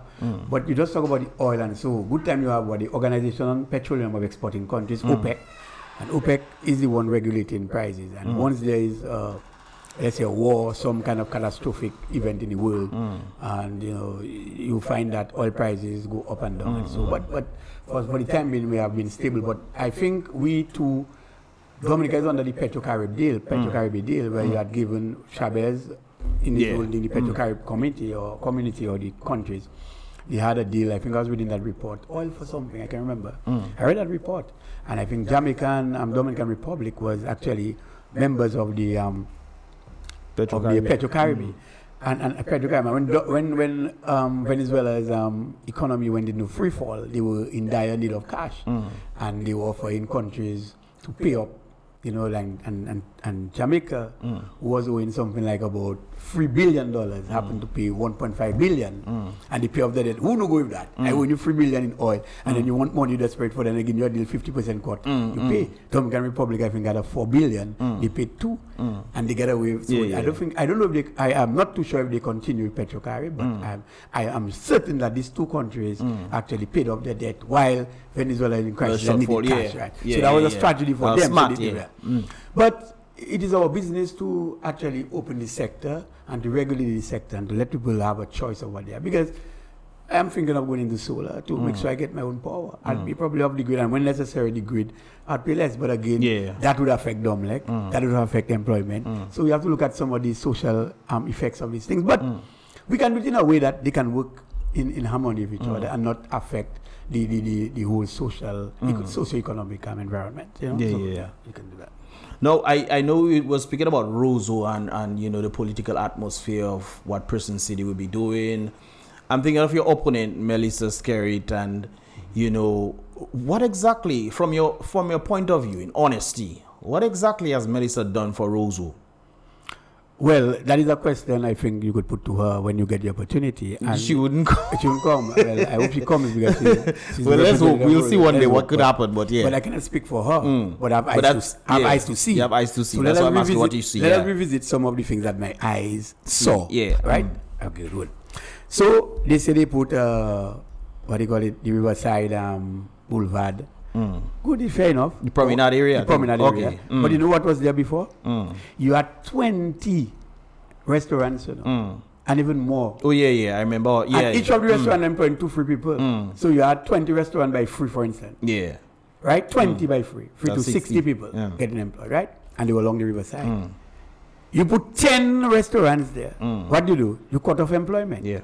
You don't know. The places improve, yes. Yeah. But you cut off employment. That's true. Right? You cut off employment. So that's number one. Yeah. Is that regression, or that is you progressing or you regressing? Yeah, definitely regression. Yeah, that's regression. So that's one, Even though it looks nicer, kind of like the hospital, it looks nicer, but I said it looks nicer. We have to, we qualified that, This is qualified. It looks good. Has it generated more in terms of businesses? No, it did not do that. So that's the problem. No, you build house, an apartment was constructed close to the riverside. Nothing wrong in building an apartment. Or nothing wrong in doing a fair assessment to those who need housing. I'm saying, where the present riverside apartment is located, after Hurricane Maria, you had a number of persons living at that location who went through the sewage problems, inhaling bad sewage, bathing in dilapidated conditions, living in dilapidated conditions. What happened when there was built? They removed all of the people, packed them in Emzol, in some cubicle, and new persons come to enjoy the good place. I know what is heart-wrenching about it. The persons who left or who they ordered to leave the property site, they told them there would be first priority. So they lied to them. So what is that? They lied to them. Do you have the interest of the people at heart? No. Yeah. And if they tell you, we took 1 or 2. Well, if they took 3 people from the numbers that were there, they took plenty. Yeah. That is not development. in the interest of people. They wanted a new, fresh core of people for political interests. And don't talk about the titles. I don't know how long titles can take on your government system. Up to now, Reginald Austri left. And he said the titles are on the desk of the Attorney General. I don't know when they're going to come out there. Nothing like that. But what is interesting, I'm not against anybody getting a free apartment. What I do know is that some money should be paid for the upkeep of the place. The place should even have security. A place of that place should be well fenced, have a security by the gate, and make sure that you check in and out person. That means a top class place. Get it right. So you do that. Okay, we argued about the river defense wall. They did that. Fair enough. But even garbage disposal is a problem right now. In Roseau itself, and a wrong Roseau, garbage disposal is a problem. Solid waste is unable to do what they have to do because they do not have, the workers are not incentivized enough and encouraged to work, and so forth. They are doing what they call intermittent strikes technically. Where they actually just take a backseat and say we're not picking up today. But that's a hazard. So when you're talking about Roseau and environment and what is happening in Roseau, have you seen an improvement in the sidewalks? Our team went up and we put what they call road signs because some people are coming out from the country may not know the streets. We saw it necessary for people to identify the various streets. And we got somebody to sponsor Roseau Improvement Committee. We did that. And we actually put street signs. At least that was an effort. That was you guys? Of course. We did that. And when they were putting all their carnival thing, most of the signs, they drop it out, they removed it. I hope they can find it necessary to put it back. Drainage, have you seen that happen? What can you claim that Melissa has done? That's really helping.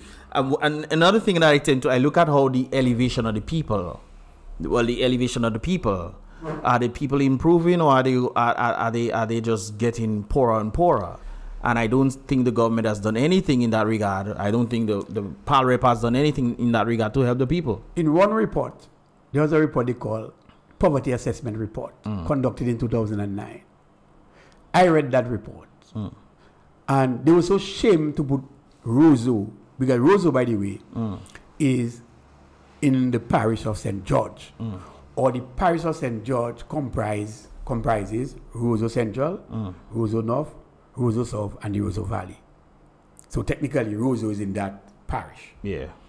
What they did in that report, successfully did it. Roseau itself experienced something like 21% poverty, and the rest of Roseau is 12.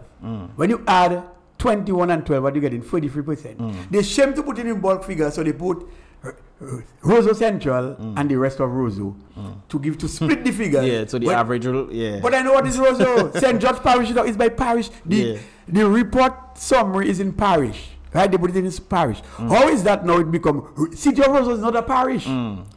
St. George is a parish. And the City of Roseau, of course, is part of the parish. Why are you trying to mislead people or manipulate the information? So Roseau itself experiencing 42% or 43% of poverty. And that is telling a number of young persons are unemployed. In fact, they would like to hide the report. They are not favors. There's 50% unemployment amongst young people, and that is more around the city. And by the way, Roseau has a heavy population. So I talk about Roseau, not necessarily Roseau Central, but Roseau, quote unquote, the St. George Parish. So I'm talking about Roseau, I'm talking about the parish itself. That parish is saddled with poverty and unemployment. I mean, you can literally see it. You can see it. It's visual. It's not anything that people telling you. You can just walk through Roseau and you see it yourself. The parish of St. George is saddled with poverty and unemployment. And particularly amongst young persons. So tell me what they have done. Can they successfully report what they have done? And look at hearing that they intend to put something by the cemetery up there where you had the old grotto and the old tennis courts. And I'm hearing now it is the Olympic Committee that is going to offer 120. The place where they US, just clear their body. To help them. And the government is pretending that it's they. But they must tell us the truth. And we'd like to know if there's a plan for that and whether or not, for sure, the government is going to be given all the money or give them phased disbursement. I don't trust this government with all the money. I would implement a phased disbursement So when you see the progress, schedule. As you see progress, as you achieve certain milestones, you release the money.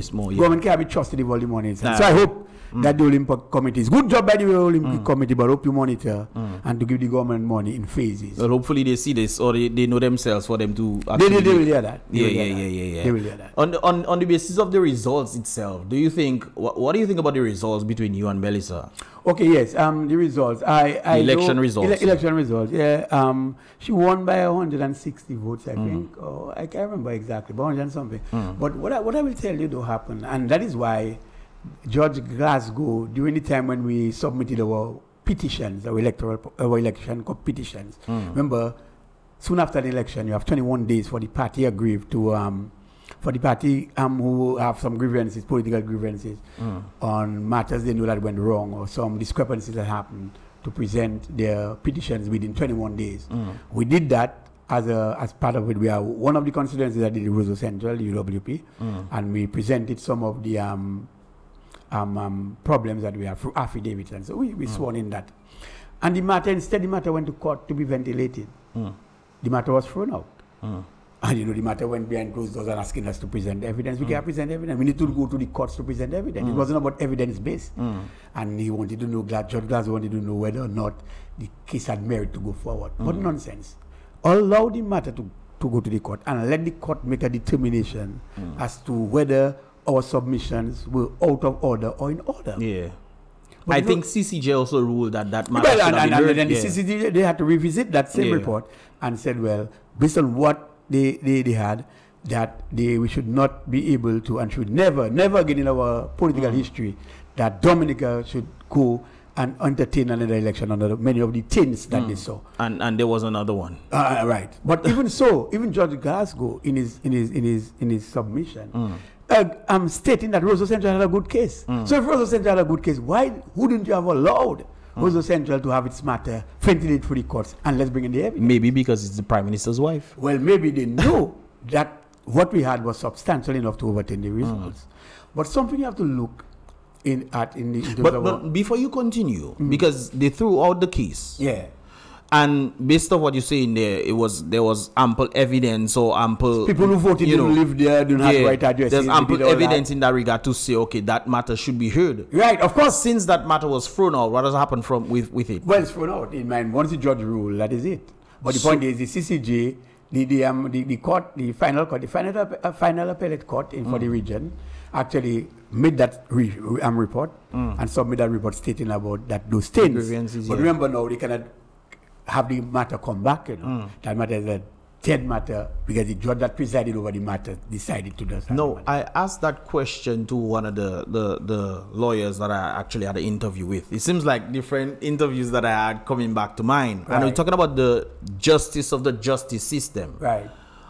If a matter has relevance, if it has some sort of evidence that can prove what you're saying and they're throwing it out, who holds these people accountable? Good point. Good point. Now, remember, the judge, the court has jurisdiction over matters. The judge presides over the matters and look for the evidence. And where the evidence is sufficient and showing that that is the case, then he makes a determination. He or she makes a determination. But there seems to have been some sort of evidence in that regard. So where's good question. Where's the retribution for the judge who does decided not to have the matter heard in the courts, right? Through the courts, or ventilated through the courts. Because we had a strong case, and he admitted in his report that Roseau Central had a strong case. So there's nothing that can happen. Nothing that can. He's for now. This matter is all gone.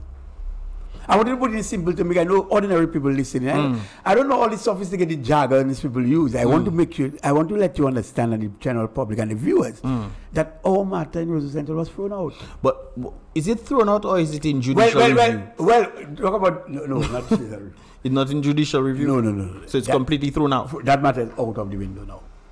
But we relied on the report that the CCJ said that we should not, and Dominica we should not enter an election with all of those things. And all of the things we're talking about are some of the submissions that we made with respect to our election petition. Because let me tell you something what happened prior to the election. You ask the question. We had persons, let me tell you something. We had persons in the first instance in Roseau Central registered on false addresses. And I can tell you what, they don't know, and we still have our work done. Every time we update our list, and I can say it boldly. we went in every street, and what we did was to record all of the commercial buildings, all of the residential buildings. Right? We have our stats. If there is a building with 3 floors, we go, we see if we have 1 commercial area, 1 dwelling area, or whatever, we do all that work. So when people come and tell you in the register, let's say 62B A River Street, we go there and we verify. So you know. We know. So when the preliminary list came out, we vetting that instantaneously. And we're going to verify, and we're making the submission one time to the electoral office to let them know, no, there's a discrepancy with that person who says he's living there or she's living there. He or she does not live there. They do the investigation. And in the first instance, we had a number of names struck off. Out of the first 40, wait a while, we had 38, right? We had 38 struck off. And they see that we were making mileage in that because you cannot fraudulent. And by the way, it's a you use by registering on a false address. Do you know it's a criminal act? Yeah. And people should face judgment for that, and people should pay a price for that. And you see, the police will not act. And by the way, it's the electoral office to inform the police of these criminal matters. Nobody's doing that. But that's I was going to ask that question. Do they do that? They're not doing that, and we continue to do that. I know of a friend who had an office in a certain place, registered there as his dwelling home. Saying that's where he resides, and the man is that office the man has there.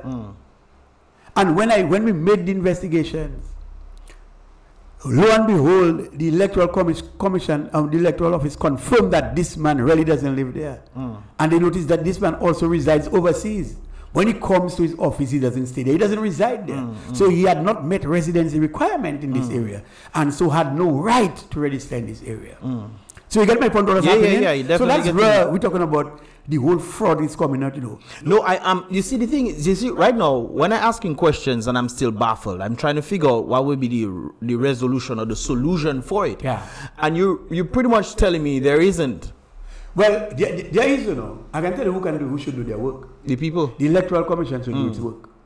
The registering officers should do their work. They should do more vetting of persons who say they come to register. And this is why you need the cleansing of the voters list. Not even cleansing right there, because what you're talking about, when you talk about cleansing, we're talking about cleansing of what exists. We're talking about before persons enter on the master list, the registered officers who do new registration should ensure when somebody says he or she lives here, he or she has met residency requirement and is a bona fide resident of where he or she says he lives. Or she leaves. And you don't think any of that is happening? That really happens. But that breeds corruption itself. Right, but that, by the way, we have some good registering officers. Assistant registering officers. We have some good, some of them. But you say having some is not about some. Right. I think all should be good. Right. Because in the midst of having some, if you have bad apples with good apples, sooner or later, the bad apples might make the whole thing become bad apples. Here comes the Electoral Commission to say there should be no compromise in these things. They should tell their staff that they must do the honorable thing and do the work properly to make sure they do the necessary vetting and even do monitoring. It takes more than that. If it means increasing the assistant registration, registering officers' salary to incentivize them a little bit, that should be something else. But they themselves must be vigilant. They must be observant and they must do their work. They do not sit at your home, say, Tom Brown just come and say, I live here and you live there. No. Go and do your vetting. Yeah. Register, you cannot prevent people from registering. Yeah. But you can do your vetting. You can do your follow-up. To find out you can ask questions. Yeah. That is what you have to do. And to let sure that you lessen the fact on that. So if they don't do this now? That's where you let a lot of illegal people come on the list. And once the illegal people pass the supplementary stage and they return the master list, there's nothing you can do. And that's what the government does. That's what is happening. But the point is, people who register on false addresses can face prosecution for that. Because it's a criminal act.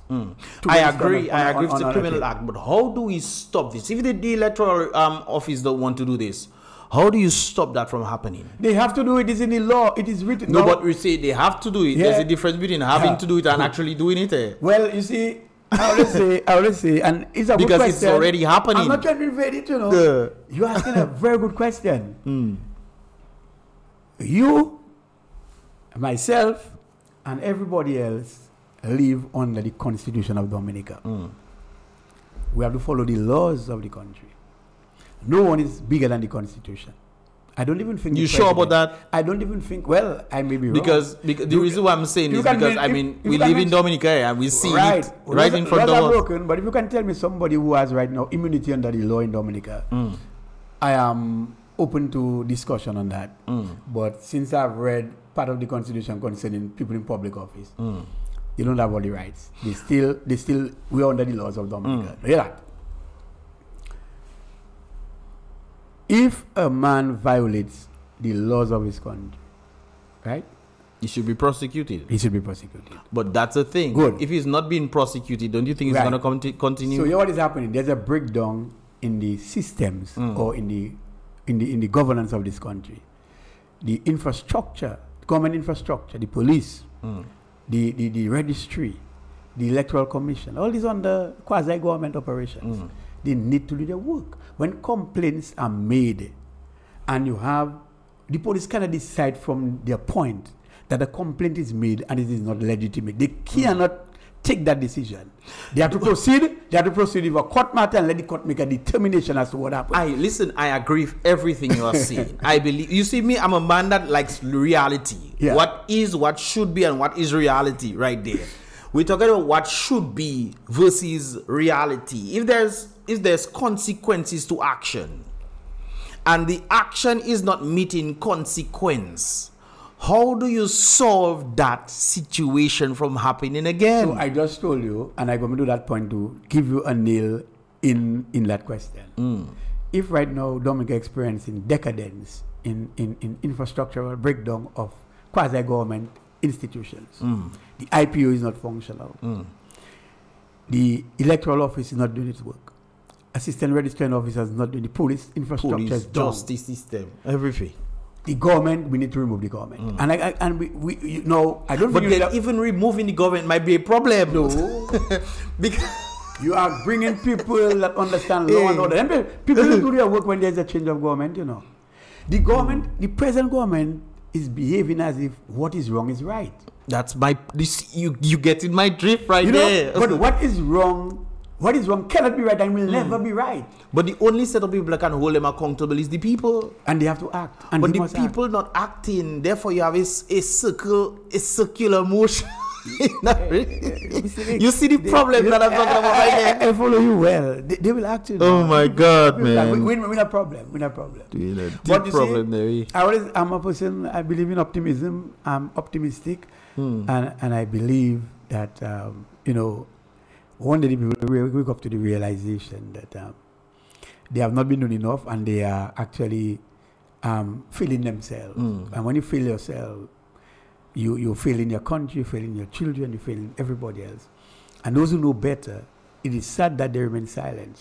Silence cannot be a recipe for change. Action is a recipe for change. And we have to move collectively with one mind.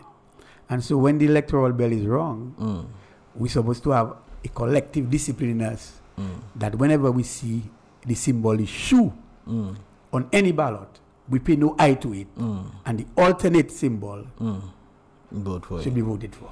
Talk about the alternate. I was going to say, well, I'm going to mention what you say in there kind of reiterates what we stated initially, where we're talking about do your best and God will do the rest. I think the solution will be, okay, try your very best. Regardless of what's going to happen, try your best, but ensure that you pray and ask God for further guidance in that regard right there. But I think, you know what, I think we already still love on this because there's so much, bro. Next time you definitely have to come back for man, I tell you, bro, we have a lot to talk about right there. But of course, I try to keep it within a certain time frame. We passed that time frame a long time. Oh, you have a lot of. I mean, I mean, we can go on and on and on. Yeah, we can go on and on and on. But there's in conclusion, is there anything that you would like to say in conclusion to you know that's on your mind or to the people? Just talk to us right there. Yeah, you know, Dominica is a nice place to be. And you know, no wonder we are rated the fifth most what do you call it, destination for people for travel. It doesn't mean that because things are good, you know, Because people not talk, they are not going to use the indicators of unemployment to tell you that. Yeah. They have the parameters they use. So the beauty of Dominica. The beauty. They're not going to get carried away by that, because it has nothing to do whether your economy is good or not. Yeah, that's true. So we must dispel that, right? Another thing again we must dispel is that the CBI funds, when you're talking about CBI and Dominica is doing well, and on the CBI index, which is a rating that they give countries involved in the CBI sale, that who come out number 1 and number 2, Dominica has successfully did it 3 times in the first position, not because they do due diligence, it's because Dominica has sold the most passport, not necessarily doing due diligence. It doesn't matter. It's just rushing to do things and the number numbers. 1. But in terms of due diligence and doing proper vetting, no, we're not there. So when they tell you they're in the premier position in the CBI index, it is not something you should carry with a nice thing and jump and go and see one that. No. It tells you that Dominica itself is not doing proper vetting, and so you reach there because you're more interested in quantity as opposed to quality sales. Right, so good. So now, where do we go from here? We have hope that this country can be transformed. But you know what a group of young persons suggested earlier on when I had discussion with them? They said we need to visit or revisit our God. We need to be close to our God. We need divine intervention. And divine intervention is not just talking God, but acting godly and doing things with spiritual thing. Share with your neighbor with that camaraderie. Let us love each other. Let's share with each other. Let us care for each other. That is what we've known. That is what we should go back to. That is just one of the many recipes that will take us back where we are. But most fundamentally, our governance, our state of governance in this country is appalling. We're in a state of decadence. Our state infrastructure is gone.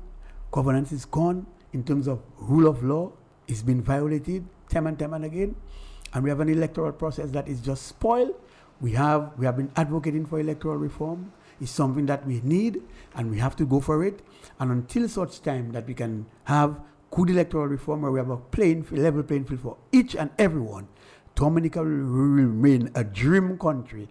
And its only dream will be dreaming of the Dominica dream as opposed to when we want to live there to go and meet the American dream. We're supposed to be able to want to have the Dominican dream as well, not just necessarily overseas. Because overseas, all is not well, but for sure it's better than what we have.